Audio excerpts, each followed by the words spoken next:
नमस्कार, मी संदीप जाधव आणि आपण बघत आहात द सम्यक लाईव्ह। आज आपल्यासोबत वंचित बहुजन आघाडीचे अधिकृत उमेदवार राम डोंगरे साहेब आहेत आणि तसेच वंचित बहुजन आघाडीचे पदाधिकारी कार्यकर्ते इथे मोठ्या संख्येने उपस्थित आहेत। आपण बघू शकता इकडे आपल्यासोबत राम डोंगरे हे उमेदवार वंचित बहुजन आघाडीचे आहेत। आपण त्यांच्याशी बोलूया। जय भीम, जय संविधान, जय शिवराय। या सावरोली विभाग क्रमांक 17 मधून मला जी उमेदवारी वंचित बहुजन आघाडीच्या माध्यमातून मला स्वीकृत केलेली आहे, आज त्यांचा भरण्याचा पूर्ण केलेला आहे। यापुढील आमच्या ज्या वंचित आघाडीच्या सर्व जे वार्ड शाखा असेल, गाव शाखा असेल, तिथं भरघोस मताने आपण त्यांच्यापर्यंत पोहोचणार आहोत। जनतेचे काही प्रश्न असतात ते निवारण करण्याचा प्रयत्न करणार आहोत। लोकांपर्यंत काही गटार, पाणी, शिक्षण, काही आरोग्य, काही मूलभूत गरजा आहेत ते माणसाला लागणाऱ्या, त्यापासून आपण त्यांना काही प्रत्येक लोकांना सांगून ते मार्गी लावण्याचा प्रयत्न करणार आहोत। आज तुमचा आता तुम्ही उमेदवारी अर्ज भरलेला आहे, तुम्हाला नेमकं कसं वाटेल, भावना काय आहेत तुमच्या? काय वंचित आघाडी भावने आपल्या अख्ख्या भारत देशामध्ये आणि महाराष्ट्रामध्ये परत झुंजवत बाळासाहेबांचं स्वप्न हे आपल्याला देशाला पंतप्रधान बनायचं आणि मुख्यमंत्री बनायचं असं स्वप्न असं बरोबर करून बाळासाहेबांच्या स्वप्नांना आपण आपल्या सर्व खालच्या लेवल परत वंचित बहुजन आघाडी कशी वाढेल असं आम्ही आमचे निर्धार केले। रायगड जिल्ह्याचे अध्यक्ष आणि महासचिवाचे तालुका अध्यक्ष याचा निर्धार केलेला आहे। आपण जिल्हा परिषद सावरोली उमेदवार गटाकरिता उमेदवार आहात।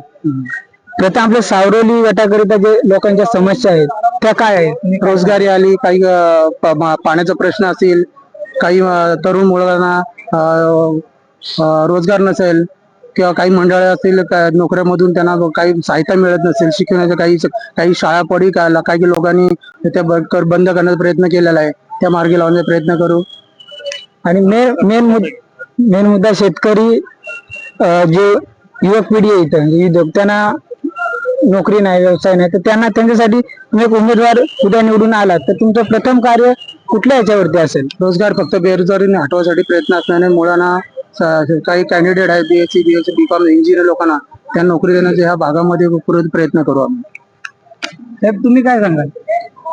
वंचित बहुजन आघाडीचे राष्ट्रीय अध्यक्ष आदरणीय बाळासाहेब आंबेडकर, तसेच प्रदेशाध्यक्ष रेखाताई ठाकूर, जिल्हा उत्तरचे अध्यक्ष दीपक भाऊ गायकवाड आणि जिल्हा उत्तरचे महासचिव धर्मेंद्रजी मोरे साहेब, पक्षश्रेष्ठीच्या आदेशानुसार जिल्ह्याच्या मार्गदर्शनामध्ये आणि तालुक्याच्या आगामी निवडणुकीच्या उमेदवारानुसार आपण सावरोली क्रमांक 17 मधून जिल्हा परिषदेचे उमेदवार राम डोंगरे साहेब यांची उमेदवारी आज आपण पंचायत समिती खालापूर येथे मोठ्या उत्साहाने भरत आहोत।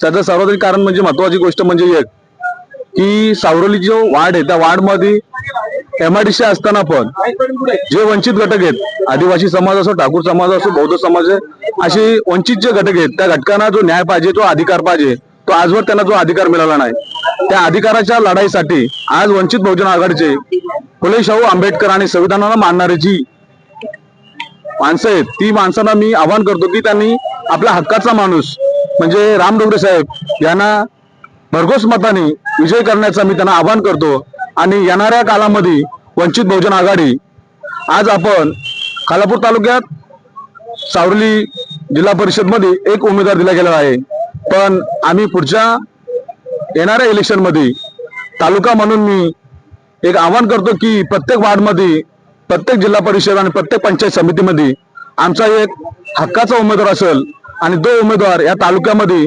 विकासाची कामं करेल, या उद्देशाने आम्ही सर्व ताकदीने आज जे राम डोंगरे साहेब आहेत त्यांना विजयी कसे होणार या उद्देशाने आम्ही इथं सर्व उपस्थित आहोत। जय भीम, जय संविधान। सर्वांना जय भीम, जय शिवराय। आज खालापूर तालुक्यातील सावरोली गण 17 मधून राम गोविंद डोंगरे यांना वंचित बहुजन आघाडी आदरणीय बाळासाहेब आंबेडकरांनी उमेदवारी जाहीर केली। या उमेदवारी जाहीर करत असताना आज आपण सावरोली गण बघितला जातो तर अत्यंत मोठा हा विभाग समजला जातो। या विभागामध्ये MIDC असेल, रस्ते असतील आणि तुम्ही बघितलं प्रत्येक गोष्टीमध्ये बेरोजगारी पासून कुठल्या प्रकारचा इथं विकास झाला नाही। गेल्या अनेक वर्षापासून प्रस्थापित लोकांची इथं सत्ता आहे, परंतु सत्तेतून कुणालाही कुठल्या वंचित घटकांचा इथं विकास केला जात नाही। राम डोंगरेंच्या माध्यमातून आपल्याला या सावरोली गावाचा विभागाचा विकास करायचा आहे। आदरणीय बाळासाहेब आंबेडकरांचा झंझावात पूर्ण महाराष्ट्रामध्ये आपण पाहतोय। बाळासाहेब आंबेडकर ज्या ठिकाणी ज्यांची सत्ता आहे, आज अकोला सारखी जिल्हा परिषद त्यांच्या ताब्यात असताना तिथल्या शेतकऱ्यांना मोफत बियाणे वाटप केलं जातं, मोफत त्यांना सर्व स्कीम राबवल्या जातात. परंतु आज सावरोली विभाग असेल किंवा आपण जिल्ह्यामध्ये पाहतोय प्रस्थापित लोकांची सत्ता असून कुठल्याही प्रकारचं वंचित घटकांना कुठल्याही प्रकारचं न्याय वगैरे मिळत नाही. तर आदरणीय बाळासाहेब आंबेडकरांनी जे आपले राम गोविंद डोंगरे यांना जी उमेदवार दिले, या उमेदवारांना आपल्याला भरघोस पातळीवर निवडून द्यावे हे सर्व मी सावरोलीकरांच्या विभागातली सर्व लोकांना आवाहन करतो.